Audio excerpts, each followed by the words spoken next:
मेहमान अचानक आ जाएँ, गोश्त भी थोड़ा हो, टाइम भी थोड़ा हो, तो कैसे इसकी खातिरदारी की जाए। ये मेरे पास तकरीबन आधा किलो बड़े का गोश्त था, बच्चा का अच्छा फ्रेश था, तो मैंने जल्दी से ना पहले सबसे पहले कुकर में गोश्त को गला लिया था।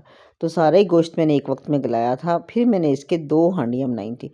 तो मैं हमेशा ये नेचर्स फ्रेश वालों का कुकिंग ऑयल यूज़ करती हूँ। ये सरसों का तेल है, ऑर्गेनिक है, बिल्कुल ऑथेंटिक जो है ना, ये असली है। तो इसमें कोई स्मेल भी नहीं आती। जैसे अब मैंने डाला है ना, इसको गर्म करने की ज़रूरत नहीं होती, बल्कि मैंने डायरेक्ट डाला है और इसी में मैं खाना पकाना शुरू कर दूँगी। मैंने बनाना था आलू गोश्त और पुलाव, तो मैंने प्याज़ें लिए हैं 3। एक गोश्त थोड़ा है, उस हिसाब से मसाला भी थोड़ा होगा, लेकिन साथ ये है कि आलू गोश्त में वैसे ही शोरबा ज़रा पतला रखा जाता है। अब तीनों प्याज़ों को मैंने स्लाइस कर लिया। अगर आपने शोरबा गाढ़ा रखना है ना, तो इसमें प्याज़ को बढ़ा लेंगे। तो मैंने पतला रखना था, तो मैंने 3 लिए। अब इसी तेल में मैंने डाल दी हैं ये प्याज़ें और इसको मैंने हल्का सा कलर देना है, यानी इतनी देर तक फ्राई करना है कि ये इसका कलर हल्का सा आ जाए, ज़्यादा नहीं, ब्राउन नहीं करना। और फिर इसको कलर देना है। उसके बाद इसमें मैंने डालने हैं और चीज़ें। तो जैसे प्याज डाली, साथ ही मैंने गरम मसाला डाल दिया था। ये भी बहुत थोड़ा लिया है, 2 तेज़पात के पत्ते हैं, 2 इलायचियाँ मैंने बड़ी वाली ली थी और इन्हें तोड़ लिया था, थोड़ी सी लौंगे, एक वो जो होता है ना बादियान का फूल है, और काली मिर्चें ज़रा सी, बहुत थोड़ा मसाला लिया, ज़्यादा नहीं लिया, क्योंकि ये मुंह में आता है वो बुरा लगता है। प्याज को इस हद तक ले आएंगे, तो फिर इसमें डाला है मैंने गोश्त और इसको फिर थोड़ा सा फ्राई किया। अच्छा, चूँकि गरम मसाला डाला हुआ था, तो प्याज के में या तेल में वो खुशबू आ चुकी थी और यही खुशबू हमारी गोश्त में बस जाएगी और गोश्त में जायका अच्छा भी होगा और खुशबूदार भी होगा, वरना एक कच्ची कच्ची सी स्मेल नहीं आएगी। अब ये मैंने डाल दिया। अब चूँकि जल्दी है ना, तो इसमें हमने लहसुन और अदरक को मैंने कोई पीसा नहीं था, ना फ्रेश लिया था, ये मैंने पाउडर फॉर्म में डाला है। तो इसमें डालने के लिए जब ये थोड़ा-सा भुन गया ना, तो ये थोड़ा-सा नमक डाला है। नमक भी बहुत थोड़ा डाला, हाथ रोक के नमक डालना है, क्योंकि फिर हमें अंदाज़ा नहीं होगा बाकी 2 सालों में कितना डलेगा। और ये नमक इसलिए डाला है कि बोटियाँ फीकी ना रहें, तो थोड़ी-सी डाली। और ये मैंने डाला लहसुन पाउडर और इससे भी कम डालूँगी अदरक पाउडर। अब टाइम नहीं है ना, वरना तो फ्रेश अच्छा लगता है और फ़ायदेमंद भी होता है, लेकिन कोई जल्दी पकाने की वजह से ये मैंने पाउडर रखे होते हैं और फटाफट ये डाल देती हूँ। ये अदरक पाउडर डाल दिया। अब इसको थोड़ा-सा भून के और इसमें पानी डाल के ना, इसको हमने गलाना है। पानी भी ज़्यादा नहीं डाला कि ये ना हो कि पानी खुश्क करने में सारा टाइम लग जाए। तो पानी भी मैंने 2 कप डाला। रबर मेरे कुकर की अच्छी है, पानी ज़ाया नहीं होगा। जब ये बन के आएगा तो इसका पानी इतना होगा कि जितना मुझे चाहिए, बस इतना पानी डाला। और सिर्फ मैंने इसको 10 मिनट वेट हिलने के बाद 10 मिनट दिए। गोश्त अच्छा है तो जल्दी गल जाता है। तो बस इसके बाद इसका वेट लगा दिया, इसको पका लिया। पकाने के बाद जो उसका पानी भी उड़ गया, तो अब देखें, इसको खोला तो ये देखें बिल्कुल मुझे इतना ही चाहिए था। ये बहुत मुनासिब पानी रहा है। अपने कुकर की रबर के हिसाब से, कुकर की और आंच के हिसाब से पानी डालना है, ये नाप के कोई पानी नहीं डलता।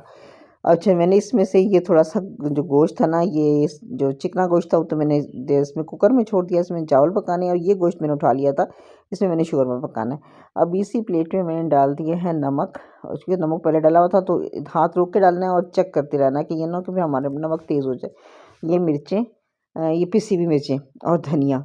धनिया हमेशा गोश्त हो या कीमा, मिर्चें, नमक, मिर्चें और धनिया। धनिया हमेशा ज़रूर डलता है, चाहे कीमा ही पकाएँ, क्योंकि इसकी गोश्त की जो गर्मी होती है ना, वो धनिये से जाती है। तो सालन को भी गाढ़ा करता है, खुशबू भी होती है, जायका भी होता है और फ़ायदा भी होता है।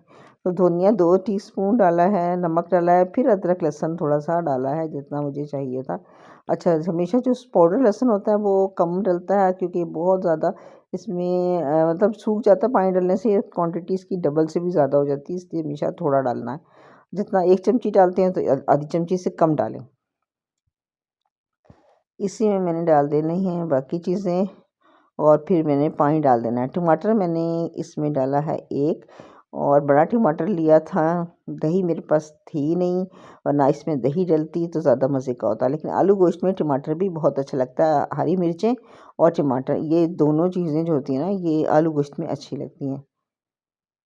अब ये मैंने अदरक डाल दिया, अदरक पाउडर डाल दिया। इसमें थोड़ा-सा पानी डाल दूँगी ताकि मसाला फूल जाए।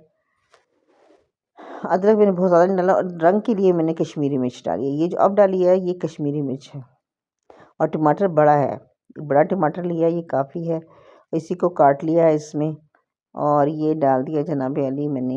ये सब चीज़ें मैंने अब दूसरी देगची में डाल के चढ़ा दी हैं। जितनी देर में अब पुलाव पकेगा, और तो इतनी देर में ये दूसरी देगची में, ये इलेक्ट्रिक देगची है, राइस कुकर, इसको मैंने इस तरह कर लिया तो इसमें बन जाएगा।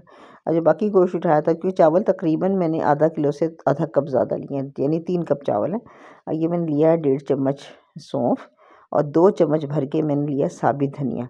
अच्छा, इसको ना अगर कुंडी में कूटना है तो आपने इसको हल्का सा सेक लेना है और फिर इसके साथ हमने सेक लेना है और तब फिर इसे पीसना आसान हो जाएगा। मैंने इसको मशीन में पीसा है पाउडर बना के, और साथ इलायची, क्योंकि मैंने छोटी इलायची किसी चीज़ में नहीं डाली थी, तो इसमें डाली है छोटी इलायची। काफ़ी सारी डाल लें ताकि पुलाव आपका अच्छा खुशबूदार बने। और इसमें अब मैंने तेल बढ़ा लिया, क्योंकि तेल तो थोड़ा डाला था, पर जब हमने वो पकाना है, दोनों हांडियाँ करनी है ना, तो फिर हम तेल ज़्यादा डाल लेंगे। पहले डालने में ना अंदाज़ा नहीं होता कि किस हांडी में कितना जाएगा। और चावलों में मैंने डाली हैं कुटी हुई मिर्चें, ये 1 टीस्पून कुटी हुई मिर्चें डाली हैं। पिसी हुई डालेंगे तो पौनी टीस्पून डालेंगे। और नमक, नमक भी डालेंगे हम उसके हिसाब से चावलों के। और ये जो मैंने सौंफ धनिया 2 चम्मच थी, टेबल स्पून धनिया, 1 टेबल स्पून भर के सौंफ थी, ऊपर तक भर के, तो फिर ये डाली। और ये हरी मिर्चें और टमाटर। तो ये पंजाबी स्टाइल का पुलाव बनता है इस तरह जो हम डालते हैं ना। और इसके साथ मैंने ये 2 नींबू थे बड़े बड़े, ये मैंने निचोड़े थे, ताकि इसमें वैसे तो 2-3 टमाटर डालते हैं, लेकिन चूँकि 1 ही टमाटर डाला है तो मैंने इसमें नींबू निचोड़ दिए थे। इससे एक तो चावल खड़े रहते हैं, रंग भी अच्छा रहता है, और दूसरे इसका टेस्ट बहुत अच्छा हो जाता है। गोश्त के आइटम में ना नींबू निचोड़ देना तो बहुत अच्छा रहता है टेस्ट। तो बस अब ये नींबू निचोड़ दिए, और ये भी मैंने साथ ही गोश्त के साथ ही डाल दिए थे। गोश्त गोश्त ना हलवा नहीं करना, गोश्त यानी कम गलाना है। तो अब जब इसकी भुनाई होगी, आलू गोश्त में आलू डालेंगे तो पूरा हो जाएगा। अब ये आधी चम्मच मैंने मोटा पिसा हुआ गरम मसाला डाला है। जब हम घर में गरम मसाला पीसते हैं तो जो मोटा मोटा होता है ना वो निकाल लेते हैं, वो चावलों में डालते हैं तो वो ज़्यादा अच्छा लगता है। तो ये देखें मेरे पास थे 3 कप चावल, तो इसका अंदाज़ ये कि 3 कप चावल हैं तो बजाय 6 कप पानी डालने के 5 कप पानी डालें। लेकिन हमने पकाते पकाते अंदाज़ा हो जाता है, तो हम नापते नहीं हैं बल्कि अंदाज़े से डालते हैं। 6 कप चावलों में कुकर में जब पकाएंगे तो 5 कप पानी बिल्कुल ठीक रहता है, ज़्यादा नहीं बढ़ाना। और देगची में पकाएंगे तो वो फिर 6 कप 3 कप में 6 कप डाल दें, क्योंकि उसमें तो खुला पकता है ना, तो उड़ता बहुत है पानी। और नमक भी आपने अपने हिसाब से डालना है। 3 चम्मच मैंने नमक डाला था, क्योंकि 3 चम्मच से कम, क्योंकि पहले गोश्त में भी थोड़ा सा नमक था। तो फिर नमक भी अपने हिसाब से डालना है जितना आप वो करें।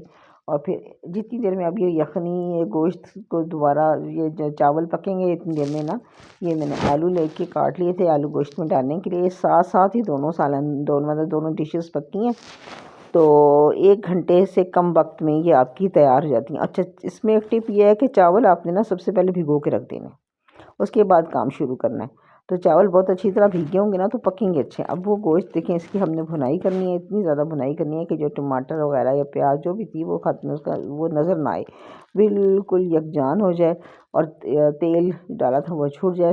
इसके बाद हमने आलू डाल के इसकी भुनाई करनी है। ये बिल्कुल देखें खुश्क हो गया, इसमें से घी छूटना शुरू हो गया। उसके बाद जितना पानी रखना है तो वो हमने डाल देना है और इसे पकने फिर रख देना। अब इतनी देर में ये पुलाव भी दम हो गया। ये तो बस 1 मिनट वेट हिलता है, और उसके बाद मैं इसका तरीका ये करती हूँ कि पहले वेट हिला ना, तो वेट हिला, जब वो हिलना बंद हो गया और उसकी तिल्ली अभी ऊपर ही होती है, तो उसको वेट को हटा देती हूँ। उसके बाद दोबारा लगा देती हूँ 1-2 मिनट, कि इसकी स्टीम निकल जाए, फालतू पानी निकल जाए, फिर वो पिच पिच नहीं बनी।